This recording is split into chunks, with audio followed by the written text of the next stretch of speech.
जय हिंद प्यारे साथियों और बच्चों। अब तक की मार्शल आर्ट क्लास में लगभग हमारी 187 क्लासेज हो चुकी हैं, जिनमें हमने क्या सीखा है एक बार मैं थोड़ा रिवाइज करके बताता हूँ। और आप जानते हैं आज के युग में मार्शल आर्ट सीखना कितना नितांत आवश्यक हो गया है।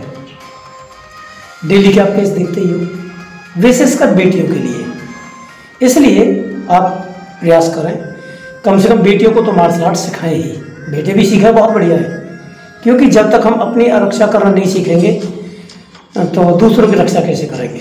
तो इसलिए हमें मार्शल आर्ट सीखनी चाहिए। बाकी गेम भी सीखें, बाकी मुझे लगता है आज के टाइम पे मार्शल आर्ट सीखना बहुत ज़रूरी है।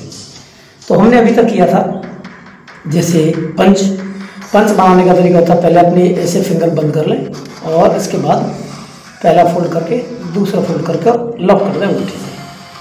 आया, पहला फोल्ड करें, दूसरा फोल्ड करें और ये लॉक कर दें। तो इस तरीके से हमारे पंच तैयार हो जाता है। मैंने आपको बताया कि पंच की जो स्ट्रेंथ है वो कैसे बढ़ाएंगे। आप ऐसे क्लैपिंग करते हैं पक्की दीवारों पे, ऐसे वापस मारते हैं, ऐसे करते हैं, पंचिंग करते हैं थोड़ा ठोस पे। तो अच्छा, यदि आप अभी स्टार्टिंग में हैं और पंच अच्छे से नहीं कर पाते हैं तो उसके लिए देखिए आपको ये दिखाता हूँ। ये है क्या, पंचिंग बैग। एक यहाँ लगा हुआ है, एक देखिए ये पंचिंग बैग लगा हुआ है। ठीक इस तरीके का आप पंचिंग बैग खरीद लें और मार्केट से ये लगभग 1500-2000 रुपये से ज़्यादा का नहीं होगा, ये आप खरीद सकते हैं। जो भी आप गेम कर रहे हैं उनमें मुझे लग रहा है मार्शल आर्ट आज के टाइम पे बहुत ज़रूरी है कि आप अपना सेल्फ डिफेंस भी कर सकें और अपनी इज्जत, अपनी रिस्पेक्ट, अपनी लज्जा को बचा सकें। तो हमने पंच का वो जो बताया था, पंच ऐसे ही करना है।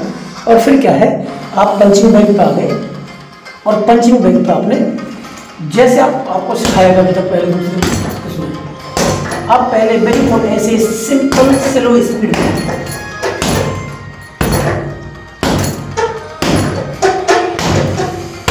इतनी स्पीड में करना है। और उसके बाद आप चाहें जैसे जैसे आपकी स्ट्रेंथ बढ़ती जाएगी तो आप उसकी स्पीड ऐसे बढ़ा सकते हो।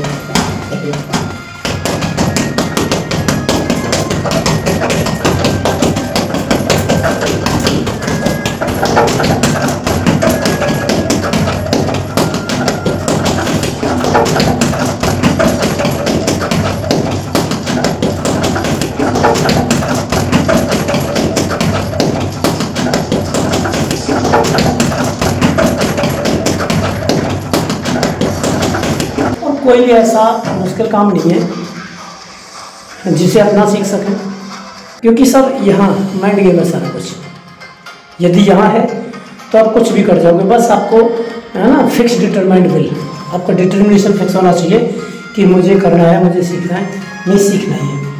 तो मुझे लगा आई थिंक आपको समझ में आ रही होगा। सामने आपका पंचिंग बैग है और पंचिंग बैग पर आपको क्या है, रोटेट करके पंच करना है। और एल्बो का अटैक भी पीछे, जैसे मान चलो मेरे सामने दो आदमी हैं, एक ये और एक पीछे। तो जब भी आपका पंच अटैक हो तो यहाँ क्या है, सामने वाला वहाँ पे हो और पीछे वाली एल्बो अटैक पीछे वाले को हो। सेम इसी तरीके से।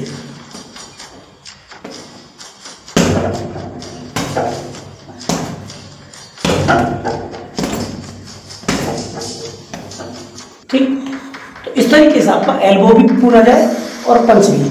आप फेस पे, गले पे या फिर आबड़ तोड़ ऐसे मारने के बजाय आप टारगेटेड पंच दें तो आपके ज़्यादा काम आएगा। जय हिंद। आप उम्मीद है आपको ये समझ में आया होगा। और कम से कम पंचिंग बैग तो अपने घर में खरीद लें, आपके हेल्थ भी फिट रहेगी और आप सेल्फ डिफेंस भी सीखेंगे। जय श्री राम।